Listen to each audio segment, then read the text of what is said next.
Welcome students, आज हम करेंगे हेनरीज लॉ। हेनरी लॉ किससे रिलेटेड है? हेनरी लॉ रिलेटेड है सॉल्युबिलिटी ऑफ गैसेस से। इससे रिलेटेड है ये सॉल्युबिलिटी ऑफ गैसेस। अब ये मैंने कोई सॉल्वेंट ले लिया, जैसे ये रिप्रेजेंट किया। अब इसके अंदर कितने गैस मॉलिक्यूल्स हैं? ये रेड वाले ये गैस मॉलिक्यूल्स हो गए, ठीक है। ये हमारा सॉल्वेंट है। अब इसके अंदर कितनी गैस डिजोल्व होगी, ये चीज हमें जो सॉल्युबिलिटी है गैसेस की, ये किस लॉ से पता चलता है? हेनरी लॉ से। और इस लॉ के अकॉर्डिंग क्या है? The partial pressure of a gas in vapour phase is directly proportional to the mole fraction of the gas in the solution. कि जितनी गैस आपकी सॉल्वेंट के ऊपर है वो डिपेंड करेगी कितनी गैस आपकी, इसकी कितनी उसकी मोल फ्रैक्शन इस पे डिपेंड है। या दूसरे टर्म्स में हम कह सकते हैं जो गैस की सॉल्युबिलिटी है वो डिपेंड करती है। अब ये मैंने प्रेशर क्या किया? बढ़ा दिया। डिपेंड करती है हमारी, इस पे डिपेंड करती है प्रेशर पे। अब यहाँ पे हमारे गैस मॉलिक्यूल्स और बिल्कुल ज्यादा पास पास आ गए, तो यानी प्रेशर बढ़ गया। प्रेशर बढ़ने से यही गैसेस हमारी ज्यादा क्या हो गई? डिसॉल्व हो गई।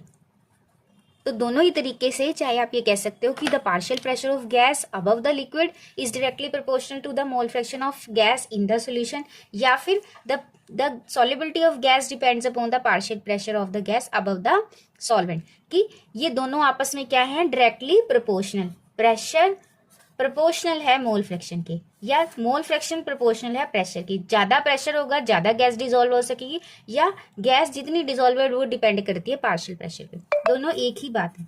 तो उस प्रोपोर्शनैलिटी को हटाने के लिए हमने क्या लगा दिया? ये प्रोपोर्शनैलिटी कांस्टेंट लगा दिया, जिसको हम कहते हैं हेनरीज लॉ। इसको क्या कहते हैं? हमारा हेनरी कांस्टेंट कहते हैं। ये हमारा पार्शियल प्रेशर है। पार्शियल का क्या मतलब है? पार्शियल का मतलब होता है, ऐसे तो आपके यहाँ पे ये खाली आपने जो भी गैस लिया, सपोज हमने नाइट्रोजन या कार्बन डाइऑक्साइड गैस ले लिया, कोई भी गैस ले सकते हैं, HCl के फ्यूम्स ले लिए, कोई भी गैस है, तो ऐसा तो नहीं सिर्फ यहाँ पे HCl ही है, ऐसा तो नहीं होगा ना। आपने एयर तो, बाकी एयर तो है जिसके अंदर ऑक्सीजन भी है, कार्बन डाइऑक्साइड भी है, नाइट्रोजन भी है, बाकी रिमेनिंग गैसेस भी है, लेकिन हम सॉल्युबिलिटी किसकी चेक कर रहे हैं? HCl की।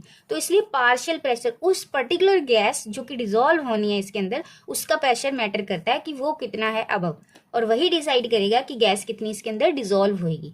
एयर तो ऐसे बहुत सारी है, उसका अपना वो भी प्रेशर मेंटेन करेगी जो एयर में अदर गैसेस प्रेजेंट है। तो उस पर्टिकुलर गैस जो हम चाहते हैं कि डिसॉल्व हो इसके अंदर, उसका प्रेशर मैटर करता है, इसलिए लिखा जाता है टर्म पार्शियल प्रेशर। समझ आ गई सबको?